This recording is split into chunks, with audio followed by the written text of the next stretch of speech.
Come in, come in. Do you copy? Ah, hello everyone. As you probably know, the most protected people on the planet are the heads of state. They have the greatest responsibility of governing the country, so they need pretty good protection, like really good. So in today's video, we'll talk about the most protected leaders and see what their security services are capable of. Let's get it on. Kim Jong-un. During his visit to South Korea, the leader of North Korea, Kim Jong-un, was traveling in a procession of armored Mercedes. Behind his limousine, 12 bodyguards were running, protecting the car from the sides and behind, looking a little strange and funny, we won't deny it. In general, presidential cars are accompanied by a caravan of motorcyclists, and more often than not, the car travels without an additional escort because it's already pretty armored. However, in Kim's case, everything's pretty different. The leader of North Korea is really concerned about his safety and apparently prefers bodyguards on foot. After all, they're not distracted by riding the motorcycle and focus all their attention on protecting the life and health of Kim, who prefers to be protected by as many people as possible. 15,000 personal bodyguards protect Kim. Of course, not all at the same time, but the numbers speak for themselves. Kim also has a personal guard, the so-called Protection Command, which includes 120,000 people. Not only do they protect the leader, but they also defend Pyongyang, forming a real army. But why does he need so much protection? The fact is that his father and grandfather suffered dozens of assassination attempts, so it's not surprising that Kim treats his security issues with great care. Recep Tayyip Erdogan. The president of Turkey is also an expert in personal security. His bodyguards are not only found in the great processions that travel the streets at an incredible speed, illuminating the road with flashing lights.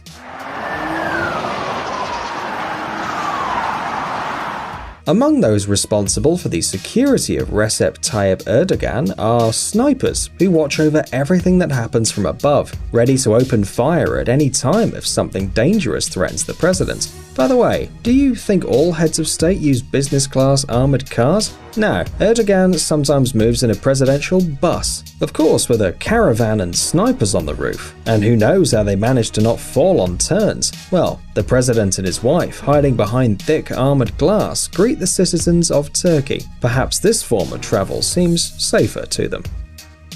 Shinzo Abe. Japan's youngest prime minister in history, Shinzo Abe, is in fact the country's head of state. Although this country is a constitutional monarchy, the old emperor Akihito performs ceremonial functions only. If you compare his protection with the prime minister's protection, everything becomes crystal clear. Abe travels with a long procession of high-tech armored vehicles, accompanied by a personal guard, and if he has to pass through a busy road, security literally comes out of the windows to ask other cars to slow down and let the Prime Minister through. Yeah, no roads blocked.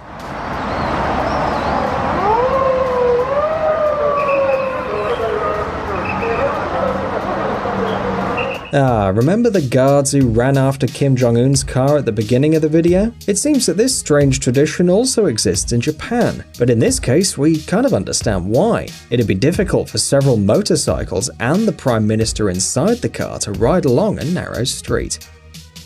Queen Elizabeth II. Although the Queen of Great Britain, like the Emperor of Japan, is not the ruler of the country, large amounts of money are spent on her protection.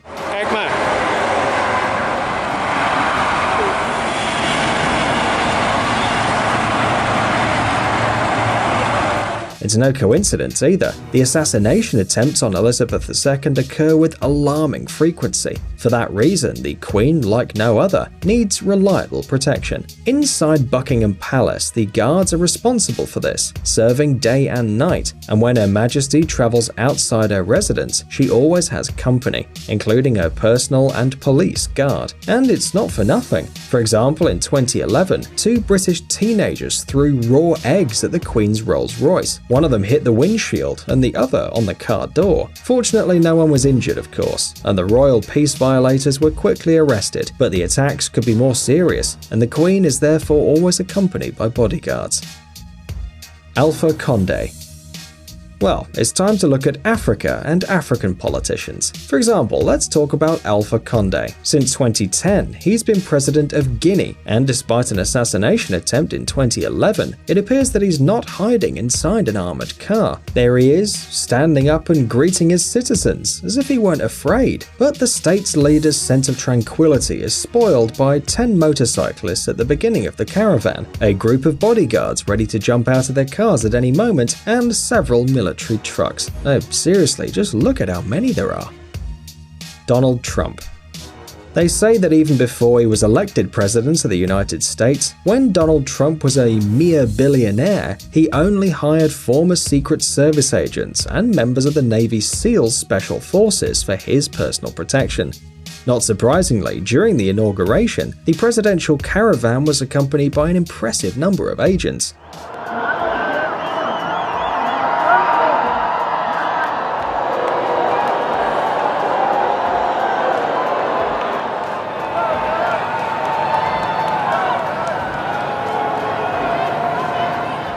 According to CNN, before taking office, the security of Trump and his family cost New York City authorities more than $1 million a day. That number, of course, has not decreased, and with all that money, you can afford to travel in caravans of any length and hire any number of Secret Service agents. Look at them. These guys obviously know what they're doing. By the way, in addition to protection, high-level US politicians receive an alias from the Secret Service. Thus, Donald Trump is known as the Magnate, and his wife Melania is the Muse, apparently for secrecy.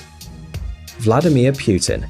The security of the president of the Russian Federation is the responsibility of the Federal Protective Service, a powerful and secret intelligence service in modern Russia. The official data on the number of agents is completely classified. According to some reports, which unfortunately can't be confirmed, about 50,000 officers are now engaged in the protection of the president and other major tasks. These people not only accompany Putin throughout his travels, but also ensure that the streets along which the president will move are as safe as possible. Despite the long list of responsibilities and duties, the main task of the Federal Protective Service is to protect the so-called number one officer. To date, the agents have managed to prevent several assassination attempts of the head of state, but details of these operations are not yet available to the public.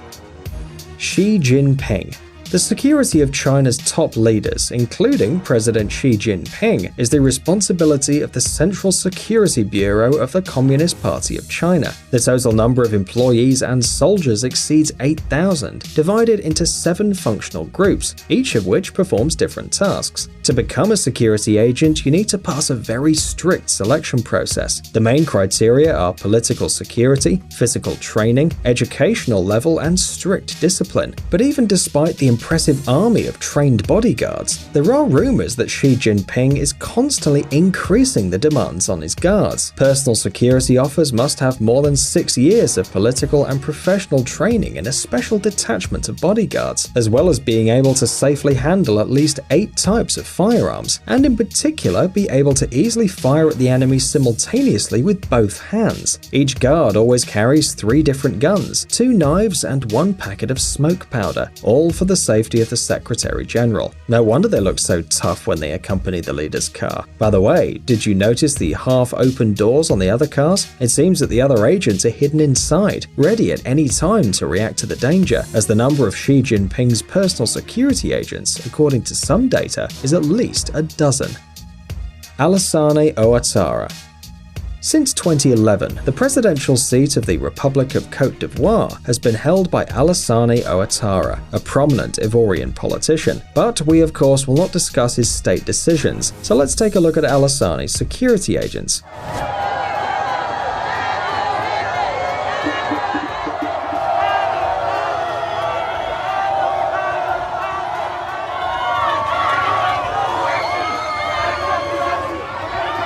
Like any head of country, the president of the Ivory Coast is escorted by police on motorcycles, and the car moves in a procession. But above all, we like the agents who travel on the steps. They seem to be responsible for the safety of the president, as he cheerfully greets the crowd from the car hatch.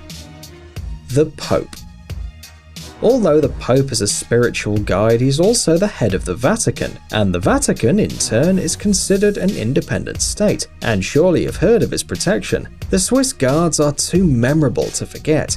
However, they are not members of any theatre group, but true soldiers who serve to guarantee the security of the Pope's sacred person and his residence. They are trained, armed, and know exactly what they must do to preserve the peace of the head of the Catholic Church. The guards have to deal not only with curious tourists. Remember, for example, the attack against John Paul II in 1981? Today, Pope Francis is the pontiff and is open to the people much more than his predecessors. However, this does not mean that you don't need protection against various unpleasant surprises.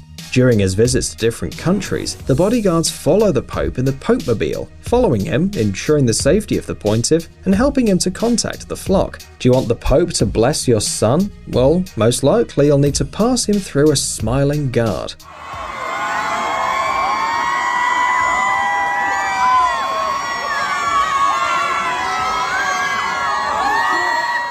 However, Francis is full of surprises, and at any time can decide to approach people by himself.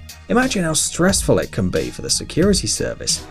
Psst, dude, are you looking for new technologies and great gadgets? Are your thoughts focused on the future? Do you love huge vehicles and can't imagine your life without robots around you? Then visit TechZone and you'll find all this and more. The link is in the description. You interested? Great.